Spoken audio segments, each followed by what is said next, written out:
मेरी माएँ बहनें, आप सभी को नमस्कार। आज बहुत ही भारी मन के साथ मैं आपके बीच में आई हूँ और एक घटना ऐसी घटी गांव में जिससे सब बहुत दुखी हैं, सब बहुत परेशान हैं। मंदिर का इस तरीके से मंदिर को खंडित करना, किसी भी आस्था की जगह को खंडित करना, ये कहीं भी बर्दाश्त के काबिल नहीं है और इसकी जितने कड़े शब्दों में हो हम निंदा करते हैं। और जो भी कोई इसका मुजरिम है, जो चले गए, ना उनका कोई हिमायती है, ना कभी किसी ने उनकी हिमायत में फोन किया। और भी कोई अगर आपको इसमें लगते हैं तो उनको भी कड़ी से कड़ी सजा मिलनी चाहिए। मेरी ये आप लोगों से बस इतनी विनती है कि यहाँ पर पूरा गांव है हमारा, हमारे पक्ष के लोग भी हैं, विपक्ष के लोग भी हैं। एक तरीका होता है आलोचना करने का, एक तरीका होता है विरोध करने का, और विरोध से किसी को आपत्ति नहीं है। लेकिन जो जिस तरीके की भाषा का उपयोग किया गया, जो चीजें कही गई धर्म के ऊपर, बिरादरी के ऊपर, महिलाओं के चरित्र के ऊपर, क्या हम पूरे देश में ये संदेश देंगे कि ऐसा हमारा समाज है, ऐसा हमारा इलाका है? ये मेरा आप लोगों से सवाल है। मैं जब चुनाव जीती थी तो मैं इतनी खुश थी, इसलिए नहीं कि मैं जीती, इसलिए कि मुझे सर्व समाज ने, सर्व धर्म ने, सर्व जाति के लोगों ने मुझे अपना वोट दिया था। मेरे लिए उससे बड़ी उपलब्धि जीत की नहीं थी।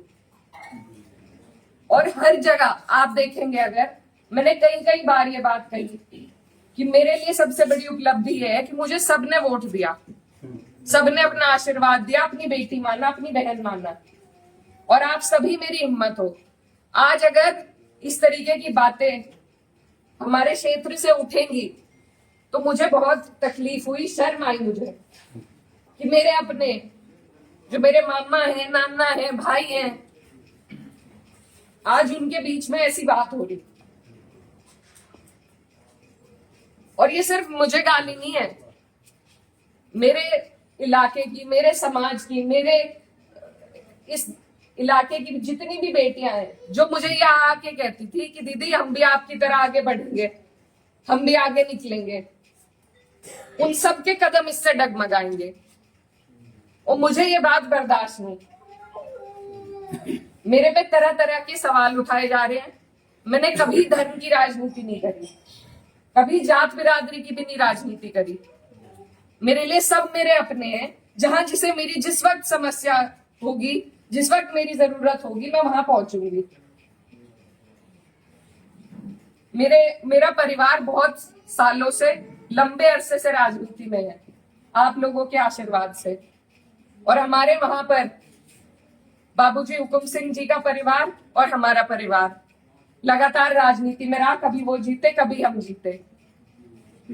लेकिन मैं आज उन्हें नमन करते हुए आपको ये बताना चाहती हूँ, कभी ऐसा नहीं हुआ कि किसी ने किसी पर व्यक्तिगत टिप्पणी करी हो, किसी ने किसी को इस तरीके की ओछी बातें कही हो।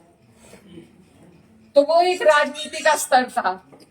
और आज जो राजनीति का स्तर हम लेके आ रहे हैं, मेरे काम हो सकता है लोगों को पसंद ना हो, बिल्कुल 5 साल बाद मुझे आपके बीच में आना है। मैं किसी आपकी कसौटी पे खरी नहीं उतरी, मैं वोट मांगने की भी हकदार नहीं, और आपको देना भी नहीं चाहिए। लेकिन अगर कोई आपके इलाके से कोई लड़की अगर हौसला कर रही है, आगे बढ़ रही है, तो क्या उसे गालियां मिलनी चाहिए? क्या मैं आपके समाज की बेटी नहीं हूँ? ऐसी ऐसी बातें रोज देख देख कर कि इन्होंने तो धर्म बदल लिया था,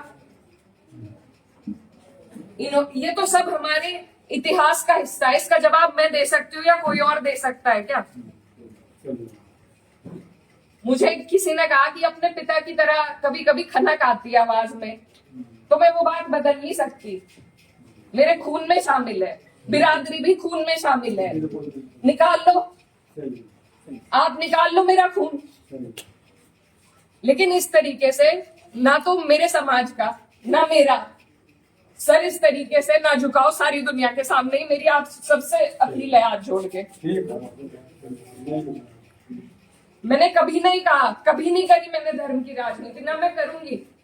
बहुत आसान है अगर मैं सिर्फ मुसलमानों की बात करूं, बहुत आसान है, मुझे कहीं भी नहीं जाना, हिंदू मुस्लिम सब करने बहुत आसान है, लेकिन मैं करना नहीं चाहती। आप सब मेरे अपने हो और मैं करूंगी भी नहीं, कोई कितना ही धकियाए, ये मेरी कसौटी है। और पूरे 4-5 साल जो भी मेरा टाइम बचा है उस पर मैं खरी उतरूंगी। मैं कभी भी इन लोगों से दब के उस रास्ते पे नहीं चलूंगी जहां ये मुझे चलाना चाह रहे हैं। मेरे इलाके ने जो हम सबका सर ऊंचा करा, दिल्ली की मीडिया तक ने इस पर रिपोर्ट बनाई कि वहां से ऐसा उदाहरण पेश हुआ है कैराना से।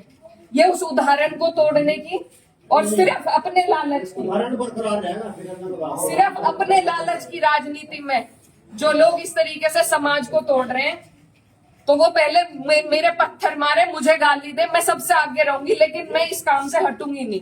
आप सब मेरे अपने हो, मैं किसी को नहीं छोड़ूंगी। और ये जो लोग हैं, जो बात अभी मामा जी ने कही कि ये जो लोग हैं जिनको आजकल महापुरुष की उपाधि दी जा रही है, महापुरुष अगर कोई है तो बाबू हुक्म सिंह जैसे लोग हैं। ये नहीं है जो समाज को तोड़ रहे हैं, जो हिंदू मुस्लिम का विवाद पैदा कर रहे हैं। हमारा ये गांव, आसपास का जो इलाका है, सबसे पहले अपना पड़ोस होता है, बाकी चीजें बाद में होती है। और जब पड़ोस में इस तरह की नफरत भर दी जाएगी, बो दी जाएगी, तो बताइए हम कहाँ जाएंगे। आज मैं इस गांव में आई, मेरे पे ये भी इल्जाम लगाए गए कि 10 दिन से आई नहीं। पुलिस का हाल देखो यहाँ पर, रात से प्रशासन का मेरे पे फोन है, आप क्यों जा रही हो वहां? क्यों ना जाऊं मैं, मेरा इलाका नहीं है ये, कौन रोक देगा मुझे? लेकिन हम इसलिए नहीं आए क्योंकि खोसपुरा में 13वीं थी, उस वजह से उस सम्मान में हम राजनीति की बात करने आपके बीच में नहीं आए। लेकिन हर बात के विवाद बढ़ाना, इल्जाम लगाना, आज आपके बीच में आके धरातल के जो हालात है वो भी सामने आए। आप लोगों ने कई बातें बताई, कमेटी को लेकर बात बताई, वो सब भी जांच का विषय है। लेकिन फिलहाल जिस पे उंगली उठाई कि इस बच्चे ने ये करा, क्या वो बच्चा जेल नहीं गया? उसके गार्जियन भी गए। अगर मैंने हिमायत करी, आप मेरे 10 जुत्ते उठा के मारो। उसी दिन वो लोग जेल गए, उनके गार्जियन जेल गए। और अगर और भी कोई होता, कोई भी हो, मुस्लिम हो, मेरे परिवार का हो, मेरा सगा हो, कोई ऐसी हरकत करेगा तो उसे सजा मिलनी चाहिए, और कड़ी से कड़ी सजा मिलनी चाहिए। ये प्रशासन आपके बीच में है, आप इनसे पूछ सकते हो। अगर मैंने हिमायत में किसी से भी फोन करा हो कि नहीं उन्हें छोड़ दो, वो मुसलमान है, लेकिन मुझे इतना अफसोस हुआ